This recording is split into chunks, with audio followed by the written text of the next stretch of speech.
Alright, what's up, losers? It's Thursday, and that means it's time for another segment of TRIWeekly Gaming, or whatever the hell I'm calling it. I don't even know. Alright, so to kick it off, Bethesda announces its first showcase at E3, and the link is down below. All the links are down below. For those of you who don't know, Bethesda is the developer of Fallout, and they might be unveiling Fallout 4 at E3 this year.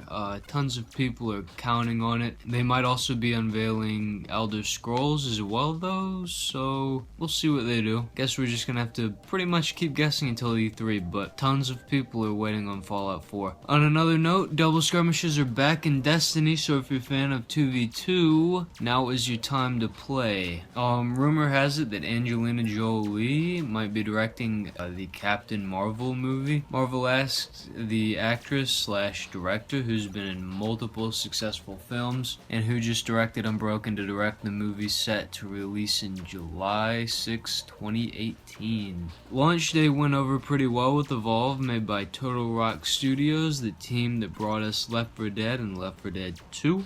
Other than the $136 of DLC, which is literally over twice the price of the game itself. It's crazy. It's stupid. It's unnecessary. A $15,000 tournament, technically it's worth even more than that, has already been revealed and announced on the launch day by Sony Pictures and Twitch.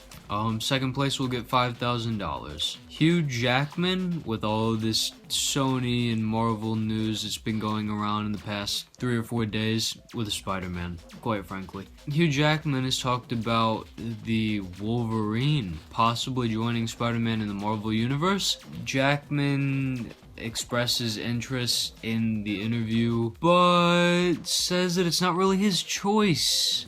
And he's kind of right, so there's not really a lot that he can do about it other than voice that opinion, and I think that is a hint to Fox and Marvel. Telltale Games talks about their new IP. For those of you who don't know, an IP is basically a video game, more or less. Kevin Brunner states in the article that the new IP is practically a dream of an opportunity for the studio, and that tons of people have been pouring ideas into the studio for potential development. Kevin previously stated that the studio has ideas for a Star Wars or a 007 product, so they might be getting into either of the two and maybe something else entirely. I personally don't know what would be a perfect dream other than working on a new video game for the upcoming Star Wars franchise.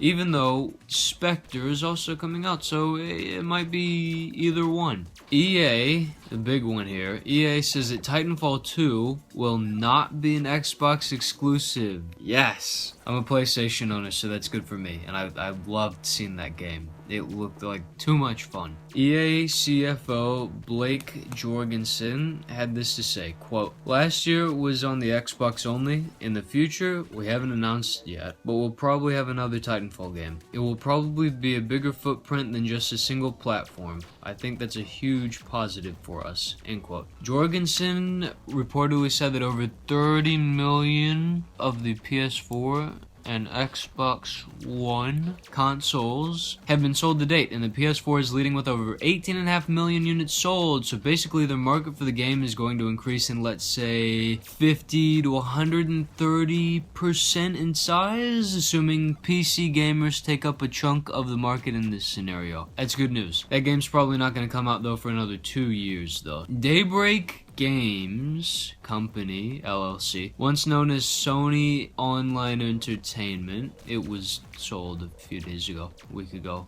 2 weeks ago, I don't know. The developer of DC Universe, PlanetSide 2, and H1Z1 has had a few layoffs. The article generally goes on to say that these layoffs will help the studio make better games, more or less. That's pretty much what it says. You guys can read it on the link down below. So, well, the development and multiple updates that need to be brought onto the game. Will they be hindered in the future? Maybe, maybe not. Probably not. I'm sure they won't be. But bringing in new blood can always shake things up in the work environment. NVIDIA president and chief executive plans to reveal the next step in gaming. He says, quote, "More than 5 years in the making, what I want to share with you will redefine the future of gaming." End quote. This information release will be at the Game Developers Conference in San Francisco, March 2nd to the 6th. NVIDIA makes GPUs and SoCs for the mobile computing market. They're makers of the Shield portable console, if any of you guys know what that is, as well as other products. I'm sure you've seen it. Will the new tech redefine gaming? No, probably not. They haven't done anything so far that has redefined gaming, so personally, I would be surprised if they revealed something that will. My guess is that it'll probably be a virtual reality device like the Oculus Rift or something similar to it. I mean, I don't know what else would redefine gaming. There hasn't been really any technology that has redefined gaming in a number of years, and the only thing that has been the Oculus Rift, and that's not fully optimized yet. And on the end note, N-SpaceDigitalExtremesDungeons announced the new Dungeons & Dragons Sword Coast Legends coming later in 2015. This is the game that I reported on last time, and it makes me feel like an idiot because I just found out that N-Space has been working on Call of Duty. I didn't even know that, and if I did, I completely forgot.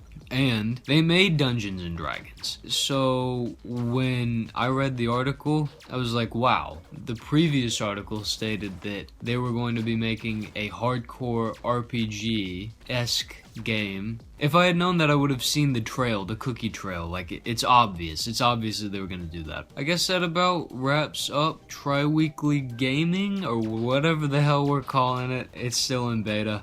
I'll see you guys later. Peace.